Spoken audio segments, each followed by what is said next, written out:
নবী সাল্লাল্লাহু আলাইহি ওয়াসাল্লাম রমাদান আসার আগ থেকেই রমাদানের প্রস্তুতি গ্রহণ করতেন। তিনি শাবান মাসে বেশি বেশি রোজা রাখতেন। আমরা শাবান মাসের প্রায় শেষের দিকে চলে এসেছি। রমাদান আসার কয়েকদিন আগে তিনি রোজা রাখা বন্ধ করে দিতেন এবং রমাদানের প্রস্তুতি গ্রহণ করতেন। আল্লাহ রাব্বুল আলামিন যে উদ্দেশ্যে এই মাসকে আমাদের উপর গনিমত হিসাবে দিয়েছেন, সেই উদ্দেশ্যটা যেন আমরা বাস্তবায়ন করতে পারি, আল্লাহ পাক তৌফিক দান করেন। সেই উদ্দেশ্যটা হচ্ছে কুতিবা আলাইকুমুস সিয়াম বাদা আউযু বিল্লাহি মিনাশ শাইতানির রাজীম। আল্লাহ রাব্বুল আলামিন বলেছেন সূরা বাকারার মধ্যে, কুতিবা আলাইকুমুস সিয়াম, তোমাদের প্রতি সিয়ামকে ফরজ করা হয়েছে। কুতিবা মানে অবধারিত করা হয়েছে, ম্যান্ডেটরি করা হয়েছে, অপশনাল না। ইচ্ছা হইলেও রাখবা, ইচ্ছা হইলেও রাখবা না, এমন নয়। সিয়ামকে ফরজ করা হয়েছে কামা কুতিবা আলাল লাযিনা মিন ক্বাবলিকুম, ঠিক যেভাবে তোমাদের পূর্ববর্তী উম্মতের উপরেও সওমকে ফরজ করা হয়েছিল। জানলাম সওম আমাদের উপরে ফরজ, জানলাম এই ফরজ আল্লাহ করেছেন, জানলাম এটা আমাদের উম্মতের উপর নতুন ফরজ নয়। এরকম সওম আগের উম্মতের উপরেও কি ছিল। উদ্দেশ্য লাআল্লাকুম তাত্তাকুন, যাতে করে তোমরা তাকওয়া অবলম্বন করতে পারো। উদ্দেশ্য লাআল্লাকুম তাত্তাকুন, যাতে করে তোমরা তাকওয়া অর্জন করতে পারো। সওমের উদ্দেশ্য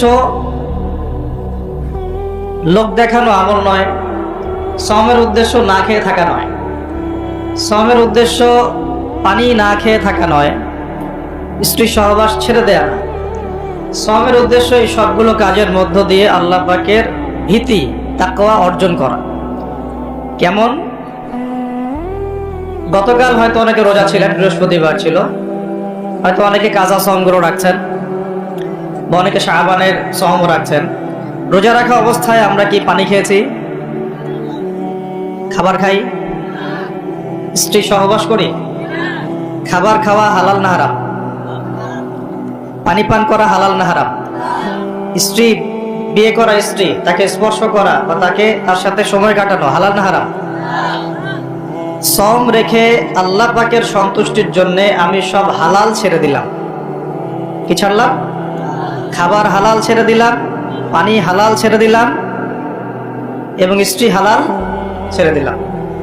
যে হালাল আমি আল্লাহ রাব্বুল আলামিনের সন্তুষ্টির জন্য ছেড়ে দিলাম, সেই সওম রেখে কি আমি আল্লাহর হারামে লিপ্ত হতে পারি?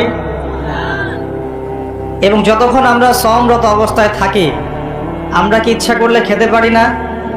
চুপ করে পানি পান করতে পারি না? এবং চুপ করে স্ত্রীর সাথে সহবাসও করতে পারি, কেউ দেখার নাই? দেখার আছে? কেন করি না?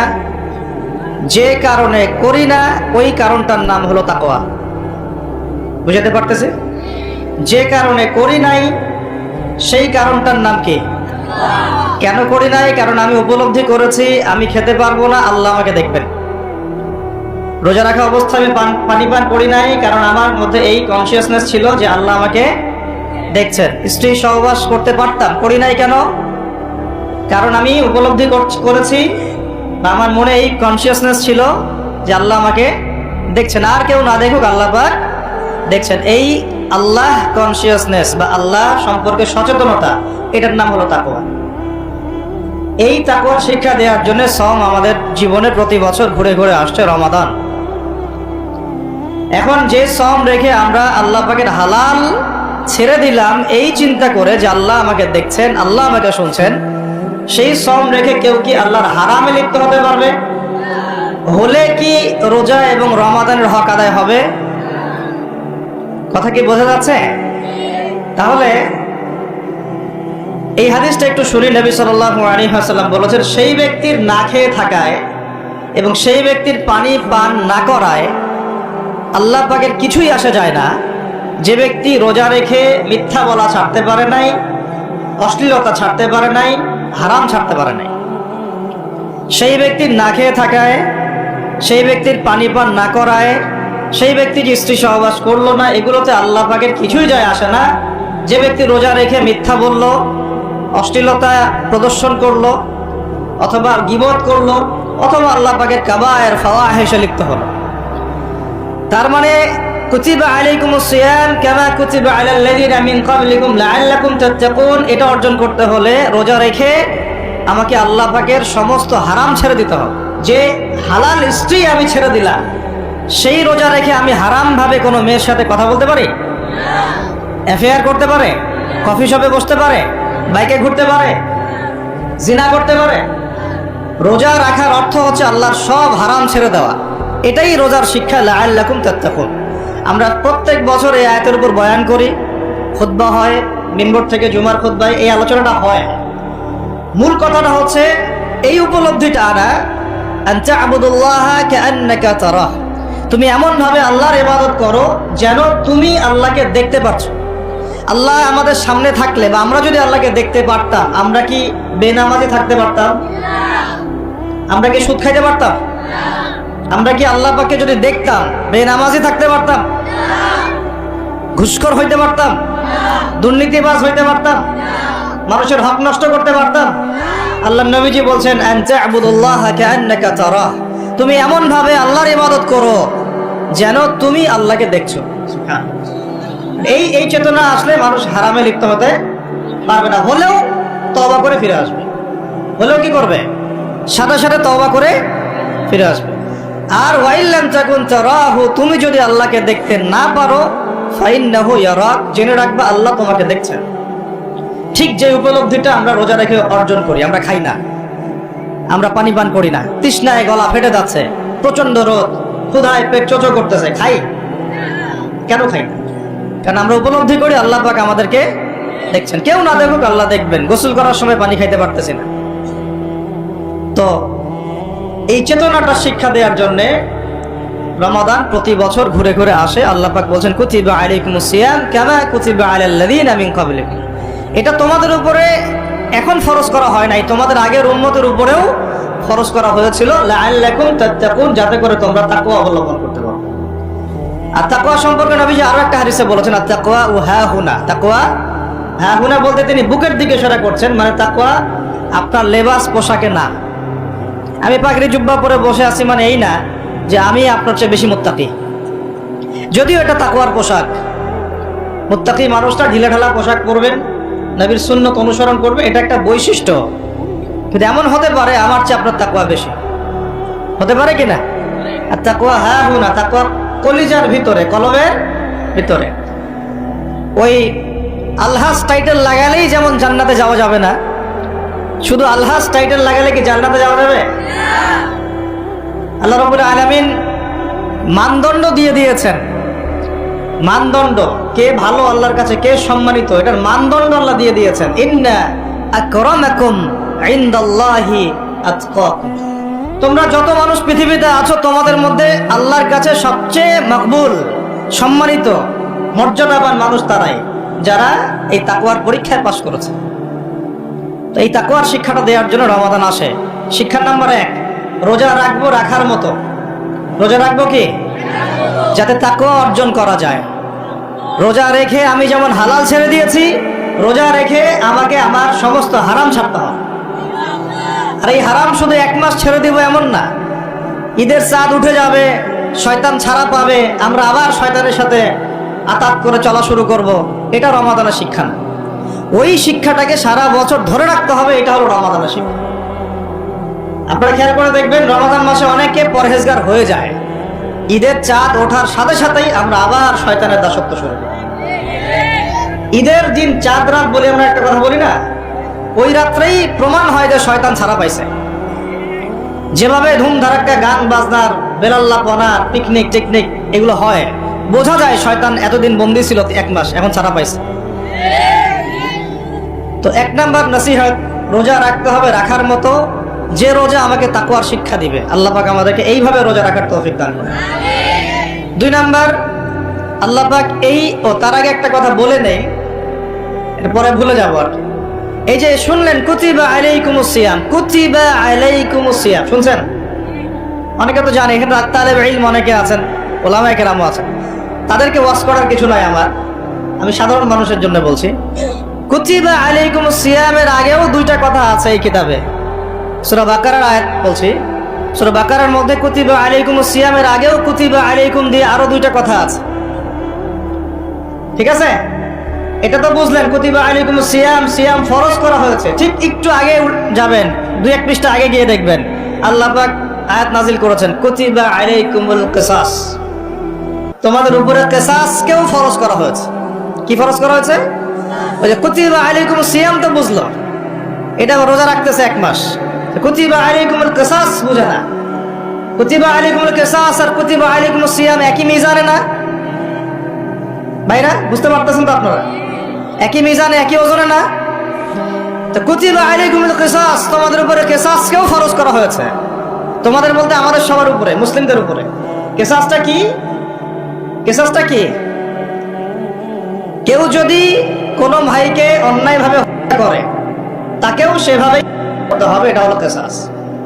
হাতের বদলে হাত, চোখের বদলে চোখ, কি কানের বদলে কান, এমনকি দাঁতের বদলে দাঁত, এর নাম কিসাস। আছে বাংলার জমিনে? আছে? কুতিবা আলাইকুমুস সিয়াম আছে আমাদের সমাজে, কুতিবা আলাইকুমুল কিসাস জাদুঘরে আছে। কোথায় আছে? ওটা ইমপ্লিমেন্ট করতে গেলে জাতিসংঘ বলবে যে আমরা মৌলবাদী হয়ে গেছি।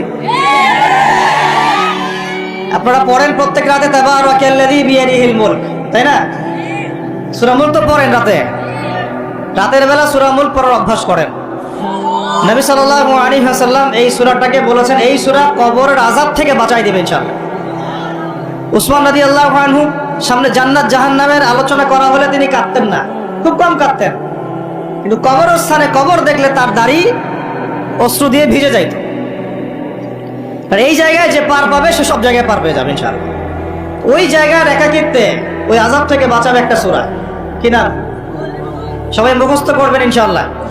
মাত্র 30টা আয়াত আছে। নবীজি বলেছেন এই সূরা তার পাঠকারীর জন্য সুপারিশ করবে আল্লাহর সামনে, মানে সুপারিশ করবে আল্লাহ পাকের সাথে জোর করবে, না আমার পাঠকারীকে মাফ করে দাও, দিতেই হবে।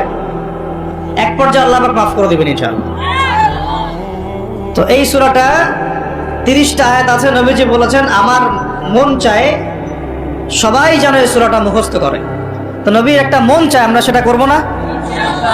2টা সূরা আমাদের মুখস্থ থাকা দরকার সবার। বড় বড় সূরার কথা বলছি, ছোট ছোট সূরা তো আপনারা সবাই অনেকে জানেনই। একটা সূরা ইয়াসিন, একটা হলো সূরা মুলক। সূরা ইয়াসিন পড়বেন একেবারে সকালবেলা ফজরের পরে, এবং ইনশাআল্লাহ বড় বড় বুজুর্গানে দিন যারা ছিলেন তাদের ডেইলি রুটিনের মধ্যে সূরা ইয়াসিন থাকতোই থাকতো। এটা তেলাওয়াত করে তারা হাজত পেশ করতেন আল্লাহর কাছে, এবং এর ওসিলা আল্লাহ পাক ওই হাজত পূরণ করে দিতেন। এটা পরীক্ষিত আমল। সূরা ইয়াসিন সবার কলেজের মধ্যে থাকা চাই, আল্লাহ পাক তৌফিক দান করেন। আর রাতের বেলা পড়বেন সূরা মুলক। কোন সূরা? যদি আরো পড়েন সূরা ওয়াকিয়া পড়বেন। অনেকে বলেন রিজিকের সমস্যা, রিজিকের সমস্যা দূর হওয়ার অন্যতম একটা আমল হচ্ছে সূরা ওয়াকিয়ার তেলাওয়াত। রাতের বেলা কোন সূরা? ইযা ওয়াকাআতিল ওয়াকিয়া লাইসা লিওয়াকাআতিহা কাযিবা, এই সূরাটা তেলাওয়াত করবেন রাতের বেলা। আরো একটা সূরা আছে রাতে তেলাওয়াত করার জন্য, আলিফ লাম মিম সিজদা। আলিফ লাম মিম সিজদা, এটাও তেলাওয়াত করতে পারেন।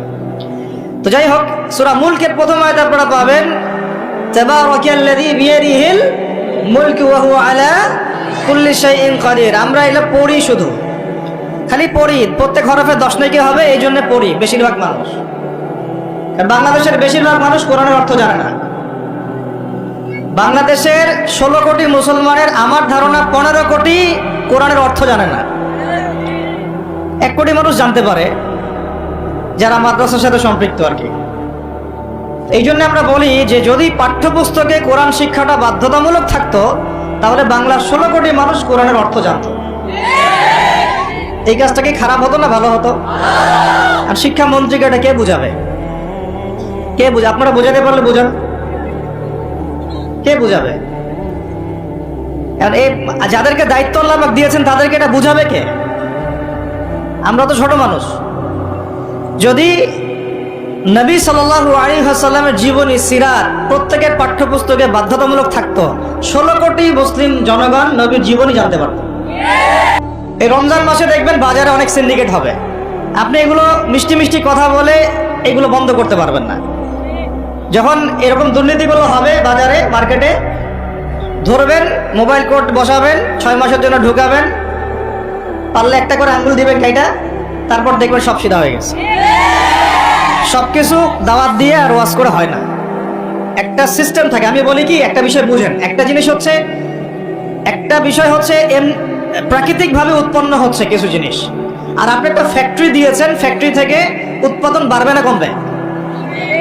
আপনি হাতে উৎপাদন করতেছেন একটা জিনিস, মনে করেন কাপড়ে পাঞ্জাবি জুব্বা, আর জুব্বা একটা ফ্যাক্টরি দিয়েছেন, উৎপাদন কোথায় বেশি হবে? রাষ্ট্র হচ্ছে সেই ফ্যাক্টরি যেটা সব দিক থেকে উৎপাদন বাড়াতে পারে। আমরা দাওয়াত দিচ্ছি এখন ইন্ডিভিজুয়ালি, ব্যক্তিগতভাবে একে একে মানুষ চেঞ্জ করার দাওয়াত দিচ্ছি আমরা। বুঝতে পারতেছি পার্থক্যটা? যে আয়াত থেকে এইদিকে চলে আসছি, তাবারাকাল্লাযী বিয়াদিহিল মুলক, তাবারাকাল্লাযী বরকতময় সেই সত্তা, মহা পবিত্র মহা বরকতময় সেই সত্তা। কোন সত্তা? বিয়াদিহিল মুলক, যার হাতে আছে সার্বভৌমত্ব। মুলক মানে কি? রাজত্ব, ক্ষমতা বা সার্বভৌমত্ব। রাজত্ব, ক্ষমতা বা সার্বভৌমত্ব, তিনটা শব্দ বললাম। ডিকশনারিতে চেক করে দেখেন মুলক শব্দের অর্থ কি। আবার বলতেছে তাবারাকাল্লাযী, বরকতময় সেই সত্তা, মানে কে? মহাবিশ্বের একমাত্র স্রষ্টা আল্লাহ রাব্বুল আলামিন, তিনি বরকতময়। বিয়াদিহিল মুলক, যার হাতে কি আছে? রাজত্ব অথবা ক্ষমতা অথবা সার্বভৌমত্ব, বা ইংরেজি দিয়ে বললে আমরা বলি সভরেন্টি। কি বলি? সভরেন্টি। ওয়া হুয়া আলা কুল্লি শাইইন কাদির, এবং আল্লাহ পাক সমস্ত বিষয়ের উপরে কি? কর্তৃত্বশীল, ক্ষমতাবান। এখন এই আয়াতটা মহাবিশ্বের সব গ্রহে প্রযোজ্য হচ্ছে, বাংলাদেশের আর বিশ্বে প্রযোজ্য হচ্ছে না। বুঝাচ্ছি কিভাবে? বলবেন এটা আমার কেমন কথা? শুনেন, বুঝাচ্ছি। মহাবিশ্বে 7 আসমান আছে না? এটা তো জানেন, 7টা আসমান আছে। তারপরে প্রত্যেক আসমানে অসংখ্য গ্রহ নক্ষত্র আছে, গ্যালাক্সি আছে, ছায়াপথ আছে। তারপরে একটা গ্যালাক্সির মধ্যে অনেকগুলো সৌরজগৎ আছে। ওই একটা গ্যালাক্সির অসংখ্য সৌরজগতের কোনো একটা সৌরজগতের বাসিন্দা হচ্ছে আমরা। ওই সৌরজগতের মধ্যে এই যে আমাদের 10টা 12টা গ্রহ আছে, সেই গ্রহের কোনো একটা কোনো একটা দেশের, কোনো একটা কি জেলার, কোনো একটা শহরের, কোনো একটা মাঠে বসে আপনি এখন এই বয়ান শুনতেছেন। কথা বুঝতে পারতেছেন?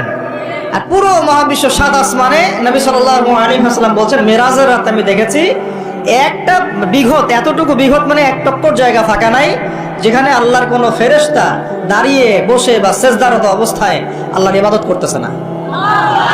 তাহলে পুরো মহাবিশ্বে কার রাজত্ব চলতেছে? এখন এই পৃথিবীর দিকে তাকান, আমরা বললাম তাবারাকাল্লাযী বিয়াদিহিল মুলক, আল্লাহর হচ্ছে সার্বভৌমত্ব, ক্ষমতা কার? আল্লাহ। কিন্তু এখন জমিনের দিকে আপনি তাকান, এই বিশ্বের সার্বভৌমত্ব চলতেছে জাতিসংঘের। কার? এই বিশ্বের রাজনৈতিক মোড়ল জাতিসংঘ।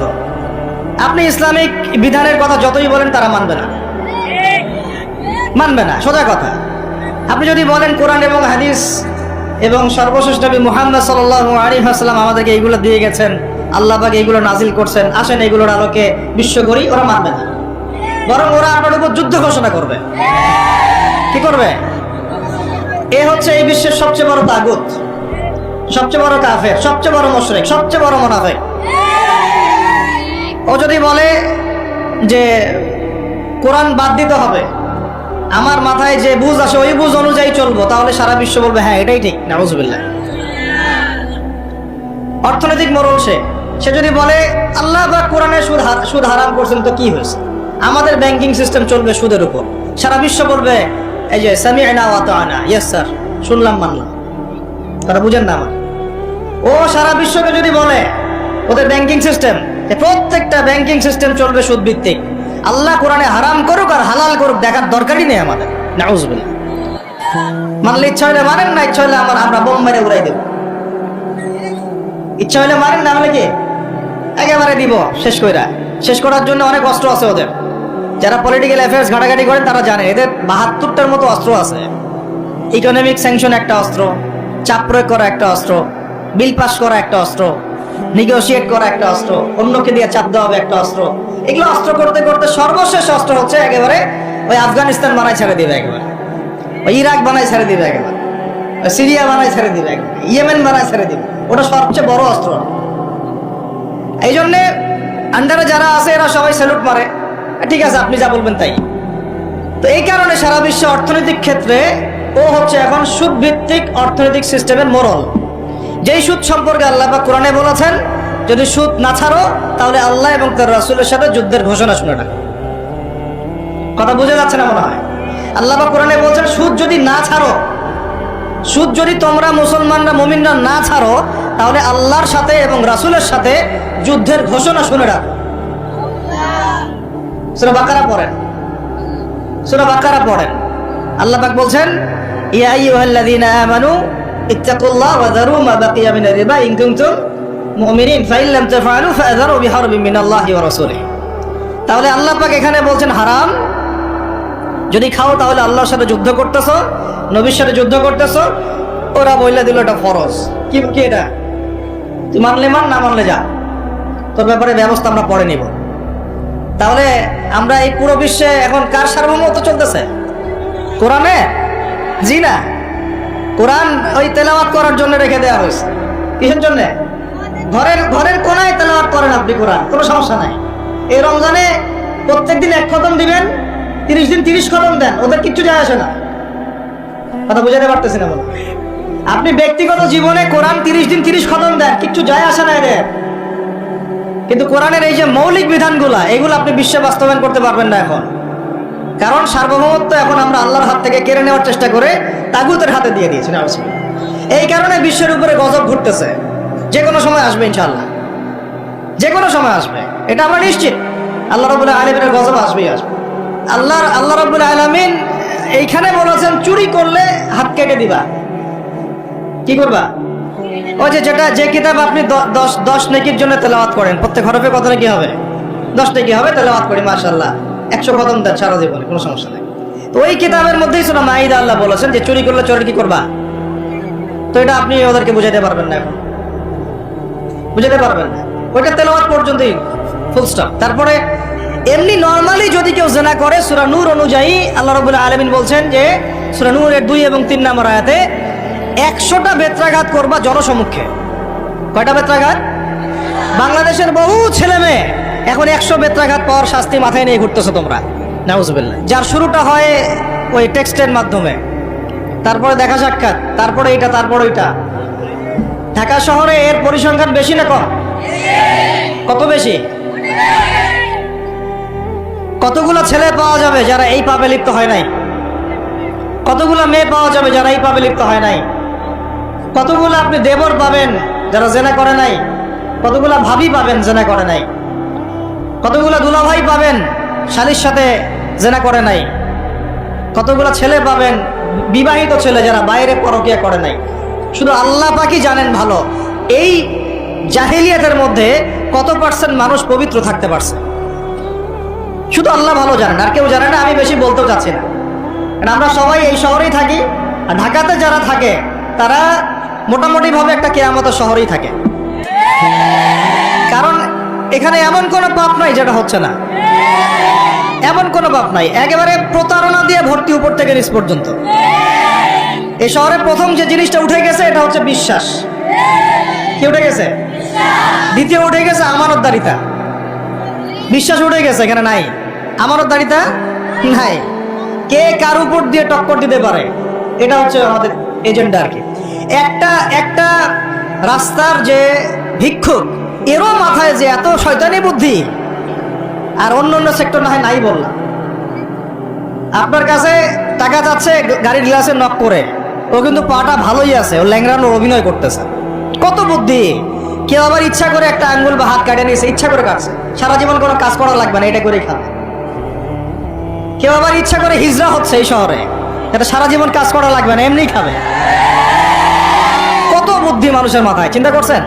যাকে আপনি টাকা দিচ্ছেন 10 টাকা, ওর ফ্ল্যাট আছে, আপনার কিছুই নাই, ওরই জমি আছে, হিজরার সর্দার BMW চালায়, আর আপনি কোন রকম একটা এক্সকরলা ম্যানেজ করতে পারেননি এখন পর্যন্ত। প্রতারণা দিয়ে ভর্তি, প্রতারণা, আমানতের খেয়ানত, দুর্নীতি, পদে পদে বাটপারি, আর কি বলবো, মানুষকে ঠকানো, জুলুম করা, সুযোগ পাইলেই সুযোগ নেওয়া, সুযোগ পাইলে একটু সুযোগ নেওয়া। আর বিভিন্ন জায়গায়, স্পেশালি মানে কিছু কিছু বড় বড় জায়গায় এমন কিছু মানুষকে বসায় দেওয়া হয়েছে যাদের মনে হয় ইসলামের নাম শুনলেই ভিতরে মানে তেলে বেগুনে জ্বলে ওঠে একেবারে। ইসলাম শব্দটা শুনলেই গায়ে জ্বালা শুরু হয় একেবারে। তো বেশি দিন নাই ইনশাআল্লাহ, হয় আল্লাহর গজবে এগুলো ধ্বংস হবে, অথবা ইনশাআল্লাহ তাআলা আবাবিল পাখি তো আর আসবে না পাথর ছুটতে। আবাবিল তো পাখির নাম না, আবাবিল মানে তো ঝাঁকে ঝাঁকে, মানে এটা তো ওই আবরাহার বাচ্চা আবরাহার যুগ না যে আবাবিল আসবে আর পাথর ফেলবে। আসবে, পাথর ফেলার প্রজন্ম তৈরি হবে ইনশাআল্লাহ। মূল সমস্যাই হচ্ছে করাপশন, দুর্নীতি, মূল সমস্যাই। এটা যদি না থাকতো সারা বিশ্বে বাংলাদেশকে টক্কর দেওয়ার মতো কান্ট্রি খুব কমই থাকতো। কে না জানে এগুলা, সবাই জানে, আর আমরা মেনেও নিয়েছি এগুলা ভাই, চুপচাপ মনে মনে মেনে নিয়েছি যে ওইখানে গেলে এত দেওয়া লাগবে, ওইখানে এত না দিলে আমার এটা হবে না, ওইখানে এটা দিতে হবে, ওইখানে এটা করতে হবে, আমরা মেনেও নিয়েছি মাশাআল্লাহ। আর যখন জুলুম মানুষ মেনে নেয় তখন আরো বড় জালেমকে আল্লাহ পাক চাপায় দেয়। এই জন্য আমাদের এই অবস্থা সংশোধন হচ্ছে না, ইল্লা মাশাআল্লাহ। আল্লাহ যে কবে করবেন আল্লাহ ভালো জানেন। তবে বিশ্বাস করেন, আপনারা বলেন যে এখন মুসলিম প্রধান দেশ, আমি একটা স্টেটমেন্ট দিয়ে দিচ্ছি এখন বসে বসে, এখন এটা হচ্ছে একটা মুনাফিক প্রধান দেশ। প্রমাণ করতে চাইলে আমার সাথে বসেন। মুনাফিকের আলামত যে কয়টা আছে, কি এক নাম্বার কি, কথা বললেই মিথ্যার উপর দাঁড়ায় আছেন সবগুলা। 2 নাম্বার, আমানত রাখলেই খেয়ানতের উপর খেয়ানত, খেয়ানতের উপর খেয়ানত। মনে করেন আমি একজন ইমাম সাহেব, আমি যদি আমার দায়িত্বে পালন ঠিক মতো না করে আমিও খেয়ানতকারী। এই যে লেকচার দিতে বসছি, এখন আমি যদি চিন্তা করি যে ডাইনে বামে কথা বলে সময় পার করে দেই, হক কথা বলার দরকার নাই, বললে আবার এটা সেইটা, আমি হচ্ছে এখানে এই চেয়ারের খেয়ানতকারী। প্রত্যেকটা ক্ষেত্রে চলতেছে এগুলা। 3 নাম্বার হচ্ছে যখনই ওয়াদা করে কি করে বলেন তো, কয়জন ওয়াদা রাখি আমরা? কোন কোন সময় দেখা যায় অমুসলিম ওয়াদা রাখছে, মুসলমান রাখে নাই। দুধ কিনতে যাবেন, আমরা হিন্দু ভাইয়ের দোকান খুঁজতেছি, ও পানি মিশাবে না, আপনার কনফিডেন্স তৈরি হয়ে গেছে। মুসলমানের দোকানে যান না, কেন? ও পানি মিশাবে। কি একটা অবস্থা, কি একটা অবস্থা। নবী সাল্লাল্লাহু আলাইহি ওয়াসাল্লাম একদিন এভাবে লেকচার দিচ্ছেন, মানে খুতবা দিচ্ছেন। একজন দাঁড়িয়ে বলছেন সাহাবী যে কবে কিয়ামত হবে ইয়া রাসূলুল্লাহ? তিনি বলছেন যে যখন দেখবা যে অনুপযুক্ত ব্যক্তির হাতে দায়িত্ব অর্পণ করা হয়েছে তখন ফান্তাযিরুস সাআ, কিয়ামতের অপেক্ষা করতে থাকো। আমরা এই যুগে বাস করতেছি না? এমন করে পাপ নাই এই শহরে হচ্ছে না। মূল পাপ কয়েকটা হচ্ছে। 1 নাম্বার হচ্ছে শিরক, কি হচ্ছে? তারপরে হচ্ছে প্রতারণা, তারপর হচ্ছে জুলুম, প্রচুর জুলুম, মানে দুর্বল পাইলেই জুলুম করতে যাচ্ছি আমরা। যদি দেখি ও আমার চেয়ে একটু দুর্বল, আমি জুলুম না করলে পেটের ভাত হজম হচ্ছে না।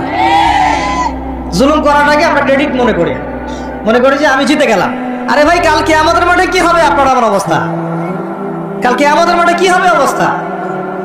নবী সাল্লাল্লাহু আলাইহি ওয়াসাল্লামের কথা কি মিথ্যা? তিনি বলছেন কিয়ামতের মাঠে বহু মানুষ উঠবে উহুদ পাহাড়ের সমান নেকি নিয়ে। একেবারে উহুদ পাহাড় দেখছেন আপনারা কেউ? অনলাইনে দেখে নেন, বিশাল পাহাড়। জানাজার নামাজে শরীক হইলে 1 কেরাত নেকি হয়। 1 কেরাত মানে 1 উহুদ পাহাড় সমান। আর মাটি দিয়ে আসলে আরেক কেরাত নেকি হয়, মানে আরেকটা উহুদ পাহাড়ের সমান। উহুদ পাহাড়ের সমান আরো উঁচু উঁচু নামাজের নেকি, জাকাতের নেকি, হজের নেকি, ওমরার নেকি নিয়ে উঠবে বহু মানুষ। আমরাই হয়তো বা তার, আল্লাহ পাক আমাদেরকে মাফ করুন। ওঠার পরে বহু মানুষ সামনে দাঁড়ায় থাকবে। কাউকে গালি দিছে, কাউকে অন্যায়ভাবে মারছে, কাউকে রিমান্ডে নিয়ে একেবারে পেদানি দিছে, নির্দোষ ছিল, কারো নামে মিথ্যা মামলা দিছে, কারো নামে অপবাদ ছড়াইছে। বেচারা ভালো ছিল, সৎ ছিল, অপবাদ ছড়াই দিছে। কারো নামে ধরেন যে কারো গীবত করছে, কারো টাকা নিয়ে টাকা দেয় নাই, হ্যাঁ, কারো জমি আত্মসাৎ করে খাইছে, ভূমিদস্যু ছিল। মানে মানুষের সাথে জড়িত পাপ ছিল। কি ছিল? অন্যের সাথে জড়িত, মানে অন্যের হক নষ্ট করছে আর কি, অন্যের। এখন আল্লাহ পাক বলবেন যে তোমার এই ঋণ এখন শোধ করো। ওই দিন তো ঋণ শোধ করার কোনো বুদ্ধি আছে? বুদ্ধি নেই। এখন কি পদ্ধতি? ফেরেশতাদেরকে বলা হবে এই ব্যক্তির আমলনামায় যে নেকিগুলো আছে, নামাজের নেকি, রোজার নেকি, হজের নেকি, যাকাতের নেকি, এইগুলা দিয়ে ওদের আমলনামা ভর্তি করো, যারা পাওনাদার দাঁড়ায় আছে। ভর্তি করতে করতে করতে করতে এক সময় দেখা যাবে এই ব্যক্তির আমলনামা ফাঁকা হয়ে যাবে। তখন কি হবে? ফেরেশতাদেরকে বলা হবে ওই যে যারা ভুক্তভোগী, ওদের আমলনামা থেকে গুনাহ নিয়ে এই ব্যক্তির আমলনামায় ঢাল ঢাল, নাউজুবিল্লাহ। এরপরে ওই ব্যক্তিগুলো দেখা যাবে জান্নাতে চলে গেছে, মাজলুম ছিল পৃথিবীতে, ওই দিন সফল হয়ে গেছে, জান্নাতে চলে গেছে। এবারটা দুনিয়া জালেম ছিল, এই জাহান্নামে চলে গেছে, নাউজুবিল্লাহ। আল্লাহ পাক আমাদেরকে এরকম মানুষের হক নষ্ট করা থেকে হেফাজত করে না ভাই। মানুষের হক নষ্ট করতে যায় না। নিজে আমল তো এমনিই কম, ভাঙাচোরা ঈমান, মুনাফিকের মতো বসবাস করতেছি। এখন তো আমরা মুনাফিকের মতো বসবাস করতেছি এই দুনিয়াতে। এখন যারা আমার মনে হয় মন থেকে ঈমানের দাবি করতে পারে শক্তভাবে যে হ্যাঁ আমরা ঈমানদার, এরা হচ্ছে গাজ্জার ওই মুজাহিদ ভাইরা। বুঝেন না এই কথা? তারা মনে হয় দাবি করতে পারে যে হ্যাঁ আমরা ঈমানদার। আমরা তো নেফাকির উপরে আছি, এখন আমরা তো স্বীকৃতি দিতে পারতেছি না, সত্যকে স্বীকৃতিও দিতে পারি নাই। বরং আমরা মানচিত্র থেকে ফিলিস্তিনের মানচিত্র উঠাই দিলাম, দিয়ে যারা জালেম ওদেরটা প্রতিষ্ঠা করলাম। ওইটাও পাঠ্যপুস্তকে আসছে, আপনারা তো শুধু একটাই শুনে বসে আছেন। একটাই শুনে আছেন না আপনারা? শরীফ শরীফা তো আছেই, এইটাও একটা ইস্যু ছিল। আল্লাহ পাক আমাদেরকে চোখ খুলুন, আল্লাহ পাক আমাদের চোখ খোলার তৌফিক দান করেন। আর ভাই বাইরের চোখ তো সবারই খোলা, ভিতরের চোখটা খোলার তৌফিক দান করেন। আমি অনেক ভিতরে চলে আসছি, বুঝাইতে চাচ্ছিলাম যে এই বিশ্বে এখন আল্লাহ পাককে সার্বভৌম ক্ষমতার অধিকারী মানা হচ্ছে না। এটা হচ্ছে বৈশ্বিক শিরক।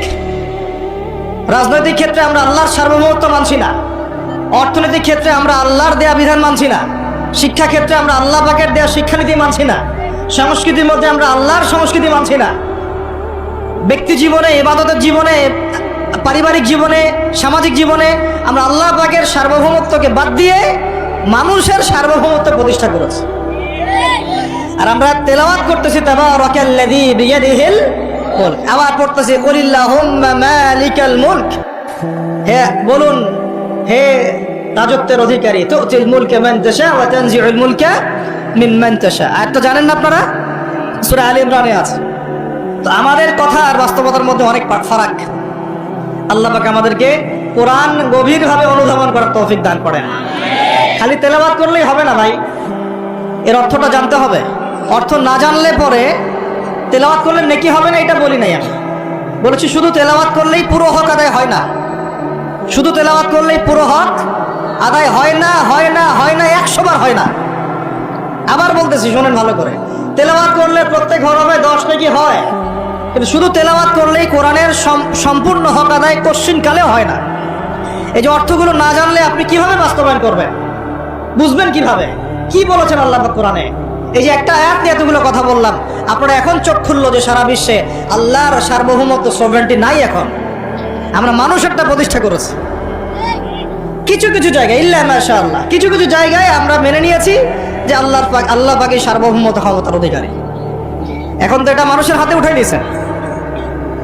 আল্লাহ পাক আমাদেরকে পাঠাইছেন দুনিয়াতে তার খলিফা হিসেবে। কি হিসেবে? আল্লাহর খলিফার কাজ কি? শয়তানের দাসত্ব করবে না আল্লাহর? বলেন, আল্লাহর খলিফার বৈশিষ্ট্য কি, ফাংশন কি? সে কি শয়তানের দাসত্ব করবে না আল্লাহর? সে কি আল্লাহর বিধান মানবে না শয়তানের? সে কি আল্লাহর সার্বভৌমত্ব মানবে না শয়তানের? তাহলে আমরা আল্লাহ পাকের কয়টা বিধান বাস্তবায়ন করতে পারছি?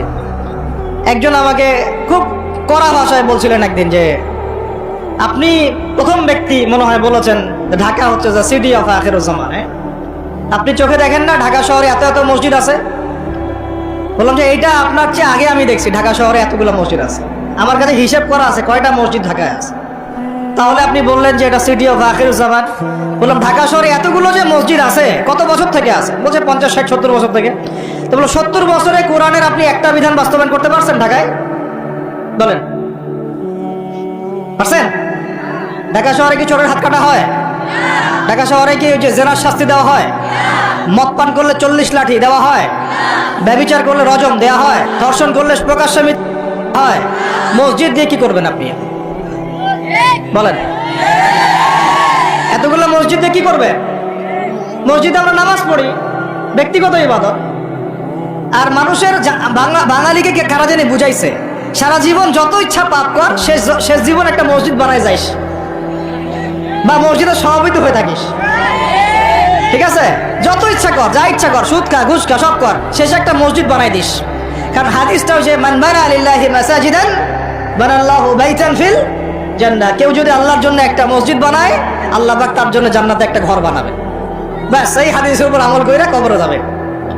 সারা জীবন যে আমি মাশাআল্লাহ নাউযুবিল্লাহ আল্লাহর কোনো বিধানই মানলাম না, না নামাজ, না যাকাত, না সাদাকা, না এই যে কোরআন এর হক আদায় করা, না আমর বিল মারুফ, না নাহি আনিল মুনকার, না ইকামাতের দিন, ইত্যাদি ইত্যাদি। অনেক অনেক গভীর ভাই, আলোচনাও গভীর, পরিবেশও অনেক গভীর, অন্ধকারও অনেক গভীর। এই অন্ধকার থেকে বের হইতে হইলে ভাই রমাজান আমাদের সামনে একটা মৌসুম, এটা আল্লাহ পাক সুযোগ দেন। আপনারা তো দেখেন সন্ধ্যাবেলা পাখিরা কোথায় ফিরে যায়, বাসায় ফিরে যায় না? এই সারা বছর সারা জীবন আমরা অনেক দূরে চলে গেছি আল্লাহ থেকে, রমাজান আসছে এখন আবার বাসায় ফিরে আসে। রমাজান কেন আসে? যাতে এই বিচ্ছিন্ন বিচ্ছিন্ন উম্মাহ এক জায়গায় হয়, পাপী মুসলিমরা আল্লাহর দিকে ফিরে আসে। সারা বছর যারা এদিক ওদিক চলে গেছেন, রমাজানে আসেন, ঘরে ফিরে আসেন। আল্লাহ পাক তৌফিক দান করে না। অনেক ভিতরে ঢুকে গেছি ভাই। প্রথম কথা বলছিলাম লাআল্লাকুম তাত্তাকুনের হক আদায় করতে হবে, রাজি আছি তো ইনশাআল্লাহ? 2 নাম্বার এই যে বলছিলাম কুতিবা আলাইকুম নিয়ে কথা। কুতিবা আলাইকুম শুধু সিয়াম না, কুতিবা আলাইকুম কিসাসও আছে এখানে। কোন কিতাবে? এখানে আছে না? নাকি বাড়ায় বললাম? আরে এই কোরআন তো ভাই সবারই বাসায় আছে, কেন মানতে চান না? এত কেন ভরিতা কোরআনের সাথে? বাঁচবই বা কতদিন আমরা? সর্বোচ্চ 100 বছর। ভাই সবাইকেই তো একা একা আল্লাহর সামনে দাঁড়াইতে হবে, তাহলে এত ভরিতা কিসের? এত নেফাকি কেন? এত অস্বীকৃতি কেন? ইসলাম নিয়ে এত এলার্জি কেন? আল্লাহ রসুল এবং ইসলামের নাম শুনলে গা জ্বলে কেন? কোরআন সুন্নাহর বিধানে কোনো শুনলে কেন মনে হয় যে বাঁকা চোখে তাকান কেন? না জানি আবার কি বলতেছে, কোন জঙ্গি আসলো, কোন সন্ত্রাসী আসলো, এগুলো কি শুরু করছে? এটা কোরআনের কথা, হাদিসের কথা, আল্লাহর কথা, রসুলের কথা। এখানে এইসব শব্দ প্রয়োগ করেন কেন? কবরে কি আমরা যাবো, আপনারা যাবেন না? আপনাদেরকে হিসাব দেওয়া লাগবে না? কি মনে করতেছেন আপনারা? আর এই উম্মার বিজয়ের জন্য কি শুধু আমাদের একার দায়িত্ব না, সবার দায়িত্ব আছে? সবাই মিলে তো শক্ত হাতে একটা হাতল ধরলে না ইসলাম বিজয় হবে। তা আল্লাহ পাক যে ক্ষমতা যাদেরকে দিয়েছেন, কেন আপনারা বুঝতে চেষ্টা করেন না যে আল্লাহ রাব্বুল আলামিনের কাছে সর্বভৌম ক্ষমতা, তার বিধান বাস্তবায়ন করেন, আল্লাহ পাক আপনাদেরকে আরো শক্তিশালী করবেন ইনশাআল্লাহ। যদি না করেন তাহলে শোনেন, একটা সময় পর্যন্ত আল্লাহ পাক ছাড় দেন। এটা ইতিহাস। নমরুদ একটা লম্বা সময় ছাড় পাইছে, ফিরআউন আরো লম্বা একটা সময় ছাড় পাইছে, আজ জাতি সামুদ, আসহাবুল আইকা, মাদিয়ান, লূত, কত যে কম চলে গেছে হিসাব নাই। ইতিহাসটা খালি পড়বেন কোরআনের, কত যে কম পৃথিবী থেকে চলে গেছে এরই হিসাব নাই। আল্লাহ পাক জানাইছেন অল্প কিছু, বাকি কিছু জানানো নাই আল্লাহ পাক আমাদেরকে।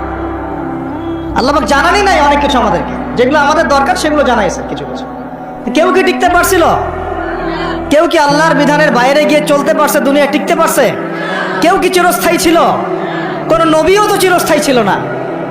তাহলে কিসের পিছনে ছুটতেছেন? আল্লাহ পাক আমাদের সবাইকে কথাগুলো বোঝার তৌফিক দান করেন। ব্যক্তি জীবন থেকে শুরু করে এক সর্বোচ্চ লেভেল পর্যন্ত কোরআন, হাদিস, ইসলামকে বাস্তবায়ন করার তৌফিক দান করেন। আল্লাহ পাক যাদের মধ্যে এই সততা আছে, এই মানুষগুলোকে আল্লাহ পাক আমাদের ঊর্ধ্বতন কর্তৃপক্ষ বানায় দেন, আমিন। বা যারা আছেন তাদেরকে আল্লাহ পাক হেদায়েত দান করেন। রমাজানের এই শিক্ষাটার সামনে এরকম 2-1টা শব্দ আছে, কুতিবা আলাইকুমুল কিসাস। আরেকটা তো বললে তো মাথাই খারাপ হয়ে যাবে, বলবো? ওই যেখানে দেখছেন কুতিবা আলাইকুমুস সিয়াম, কুতিবা আলাইকুমুল কিসাস, এই ডানে বামেই খুঁজবেন, 3টা পৃষ্ঠার মধ্যেই পাবেন। লেখা আছে কুতিবা আলাইকুমুল কিতাল, কুতিবা আলাইকুমুল, এটা আবার কি? কুতিবা আলাইকুমুল কিতাল, তোমাদের উপর যুদ্ধকে ফরজ করা হয়েছে। কি ফরজ করা হয়েছে? একা একা আপনি করবেন না, একা একা করবেন না, ইসলামিক রাষ্ট্র করবে, ইসলামের রাষ্ট্রের আমির করবে, তার নেতৃত্বে জনগণ করে, একা একা বিচ্ছিন্নভাবে করে না। কুতিবা আলাইকুমুল কিতাল, এইটা যখন মুসলমানরা ছেড়ে দিয়েছে, ওই সময় থেকে এই মাইর খাওয়ার যুগ শুরু হয়েছে। অটোমান এম্পায়ারটা সর্বশেষ ওই ফাইট করছিল ওই পশ্চিমাদের সাথে, পরাজিত হয়ে যায় তারা প্রথম বিশ্বযুদ্ধে 1914 থেকে 17-18-র মধ্যে। এরপরে ওই যে ব্রিটেন দখল করে জেরুজালেম, বেলফোর্ট ডিক্লারেশন হয়, তারপরে ইহুদিদেরকে ওই জায়গাটা ছেড়ে দেয়। এরপর থেকে যে 100 বছর হলো আমাদের খিলাফা পতনের, 100 বছর হয়ে গেছে। কত বছর? এটা একটা আশারও কথা। আশার কথা কেন? প্রত্যেক 100 বছর পর পর আল্লাহ পাক পরিবর্তন নিয়ে আসেন। এটা ইতিহাস ঘাটলে পাবেন। 100 বছর পর পর আল্লাহ রাব্বুল আলামিন বড় বড় পরিবর্তন পৃথিবীতে নিয়ে আসেন। যেহেতু খিলাফা পতনের 100 বছর হয়ে গেছে, আশা করা যায় সামনে কিছু ভালো কিছুই হবে ইনশাআল্লাহ। ইনশাআল্লাহ আজ না হোক 100 বছর পরে হলেও ইনশাআল্লাহ বিশ্বের শাসন ক্ষমতা আমাদের হাতে আসবে ইনশাআল্লাহ। তার আগ পর্যন্ত আমরা কেউ স্বাধীন না। তো এখানে কুতিবা আলাইকুমুস সিয়ামও আছে, কুতিবা আলাইকুমুল কিসাসও আছে, কুতিবা আলাইকুমুল কিতালও আছে। ওইটা ছাড়ার পর থেকে আজকে আমাদের এই অবস্থা হয়েছে। এখন ওইদিকে তো আমরা যাইতে পারবো না, এখন আমাদের ওই শক্তি নাই। অতএব ওই আলোচনা আমি ফুল স্টপ রাখলাম। এখন এই মাসে আমরা কি আল্লাহর দিকে ফিরে আসতে পারি কিনা? অন্তত যারা নামাজ আমরা কাজা করছি বা অলসতা দেখাচ্ছি, রমজান মাসে 5 ওয়াক্ত পাক্কা নামাজি হইতে পারবো তো ইনশাআল্লাহ? না, ফরজ নামাজের সাথে সাথে সুন্নত আর নফলগুলোর পাবন্দ হইতে পারবো তো ইনশাআল্লাহ? রমজান মাসে দাড়িটা ছাড়তে পারবো তো ইনশাআল্লাহ?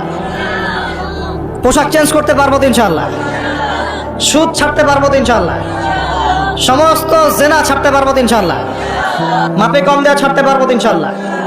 যত রকম দুর্নীতি, সুদ ঘুষ ছাড়তে পারবো তো ইনশাআল্লাহ? রমজান মাসে আমরা আবার ওই পাখিদের মতো, পাখিরা যেমন ঘরে ফিরে, আমরা আল্লাহর কাছে ফিরবো তো ইনশাআল্লাহ। কয়েকটা কাজ খালি বলে শেষ করে দিচ্ছি। ওয়া ইযা সাআলাকা ইবাদি আন্নী ফাইন্নী করিব। আমার বান্দারা হে নবী যদি তোমাকে জিজ্ঞাসা করে আমার সম্পর্কে, তাদেরকে জানিয়ে দিও যে আমি কাছে আছি। সুবহানাল্লাহ। কোথায় আছি? খুবই কাছে। উজিবু দাওয়াতাদ দাঈ ইযা দাআ। যখন দোয়াকারী দোয়া করে আমি তার দোয়া শুনি। কে শুনে? কবরের শায়িত মানুষ শুনে? হ্যাঁ, ওই মাজারে গিয়ে শুনে? অমুক বাবা তমুক বাবা শুনে? কে শুনে? ইন্নী করিব উজিবু দাওয়াতাদ দাঈ ইযা দাআন ফালইস্তাজিবু লি ওয়াল ইউমিনু বি লাআল্লাহুম ইয়ারশুদুন। ঠিক আছে না একটা? অতএব আমি যেহেতু বান্দার দোয়া শুনি, তারাও যেন আমার ডাকে সাড়া দেয়। আল্লাহর ডাক মানে কি? হাইয়া আলাস সালাহ, এটা আল্লাহর ডাক না? যাকাত ফরজের ডাক, যাকাত দিবে, আল্লাহ পাক আহ্বান করছেন না? রমাদান মাস এসেছে, রোজা রাখো, কার আহ্বান এগুলো? আমি যখন ডাকবো সেও যেন আমার ডাকে সাড়া দেয়। আর ওয়াল ইউমিনু বি, এবং আমার প্রতি ঈমান রাখে, এতে করে তারা সুপথ প্রাপ্ত হবে ইনশাআল্লাহ। তাহলে রোজা রেখে আমরা কি করব? আমরা বেশি বেশি আল্লাহর কাছে দোয়া করবো ইনশাআল্লাহ। 3টা কাজ তো পেয়ে গেলাম। এক হচ্ছে তাকওয়া অবলম্বন করব, মানে রোজা রাখার মতো রাখবো। 2 নাম্বার কোরআনের হক আদায় করব। 3 নাম্বার বেশি বেশি দোয়া করব। রোজা রাখা অবস্থায় বেশি বেশি দোয়া করব। 3 শ্রেণীর মানুষের দোয়া ফেরত দেওয়া হয় না, জানেন তো হাদিসটা? এক শ্রেণী হচ্ছে রোজাদার, আরেক শ্রেণী হচ্ছে মুসাফির, আরেক শ্রেণী ওই যে মাজলুমের দোয়া, এটা বিফল যায় না। আরো এক শ্রেণী আছেন অন্য হাদিসে, পিতা মাতার দোয়া সন্তানদের জন্য, এটা আল্লাহ পাক ফেরত দেন। আমরা যারা পিতা মাতা হয়েছি, সন্তানদের জন্য বেশি বেশি দোয়া করবেন, আল্লাহ পাক তৌফিক দান করুন। তো এই 3টা কাজের বাইরে আমি আরো 7টা কাজ বলে দিচ্ছি, রমজান মাসে করবেন। ঠিক আছে ইনশাআল্লাহ? 4 নাম্বার, বেশি বড় করছি, পয়েন্টগুলো বলছি। 4 নাম্বার হচ্ছে রমজান মাসে বেশি থেকে বেশি মানুষকে ইফতারি করানোর চেষ্টা করবেন। এই যে যুব সমাজ যারা আছেন, ইফতারের প্রজেক্ট রেডি করবেন। প্রত্যেকটা দুস্থ, অসহায়, এতিম, মিসকিন, বিধবা এই পরিবারগুলোতে 1 মাসের বাজার করে দিবেন। পারা যাবে ইনশাআল্লাহ? যত কালো টাকা উঠাইছে সব, ওগুলো টেনে টেনে বের করবেন সব, বুঝছেন? বাংলাদেশে এমন বহু মানুষ পড়ে আছে যাদের একজনের যাকাতের টাকা দিয়ে একটা গ্রামের মানুষকে খাওয়ানো যায়। ওগুলো উসুল করবেন চাপ দিয়ে দিয়ে। কটা বললাম? 4টা। বেশি বেশি মানুষকে ইফতার করানো। 5 নাম্বারটা আমার খুবই পছন্দের একটা আমল, এবং সবার সামর্থ্য হয়তো হবে না, তবে আমরা নিয়াত করি, আল্লাহ পাক নিয়াতেই বরকত দিবেন ইনশাআল্লাহ। রমজান মাসে বাইতুল্লাহ জিয়ারত। রমজান মাসে বাইতুল্লাহ জিয়ারত, যাদের সামর্থ্য আছে আল্লাহ পাক যেন তৌফিক দান করেন। আল্লাহ পাক যারা নিয়াত করেছেন তাদের কাজকে যেন আসান করেন, সফরকে নিরাপদ করেন, এবং আমাদেরকে বেশি থেকে বেশি বাইতুল্লাহ জিয়ারতের তৌফিক দান করেন। যারা নিয়াত করেছি জীবনে অন্তত একটা বার হলেও আল্লাহ পাক যেন তাদেরকে হজ করার তৌফিক দান করেন। বাইতুল্লাহ জিয়ারতে অনেক অনেক ব্যাপার আছে রমজান মাসে। ওখানে আপনার একটা পরিবেশ থাকে, একটা জান্নাতি পরিবেশ, ইবাদতের মৌসুম থাকে। হ্যাঁ, রোজা রাখা, নবী সাল্লাল্লাহু আলাইহি ওয়াসাল্লামের রওজা জিয়ারত, বাইতুল্লাহ তাওয়াফ, ঠিক আছে, ইসলামের ইতিহাসের জায়গাগুলো ঘুরে দেখা, তারাবি, মানে একটা অন্যরকম আমেজ সেখানে বিরাজ করে। আল্লাহ রাব্বুল আলামিন আমাদেরকে রমাদান মাসে বেশি থেকে বেশি বাইতুল্লাহ জিয়ারতের তৌফিক দান করে নেন।